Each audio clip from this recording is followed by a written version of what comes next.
Hello friends, তো দেখো এখন দুপুরবেলা হয়ে গেছে।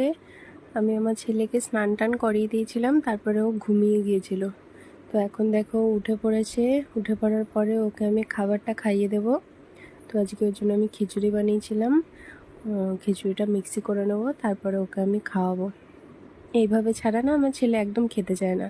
একটু মুখে কিছু খোঁচা খোঁচা লাগলেই বাস বমি করে দেবে। তো এর জন্য আমাকে এইভাবে কষ্ট করে খাবারটাকে পেস্ট করে তারপরে খাওয়াতে হয়। তোমাদের কার কার বাচ্চা এরকম করে খায় কমেন্ট করে প্লিজ বলবে তো। তো দেখো আমি এখন খাবারটা মিক্সি করে নেবো। আর দেখো লাস্ট পজিশনে ছেলে পিছন থেকে এসে গেছিলো, এসে আমার পা ধরে উঠতে যাচ্ছিলো, তার জন্য আমি ওকে বকা দিচ্ছিলাম। তো দেখো চলো এখন আমি ওকে খাবারটা খাইয়ে নিই, তারপরে আমরা খাওয়া দাওয়া করব। তো তোমাদের সাথে আবার পরে কথা হবে। চলো এখন বাই।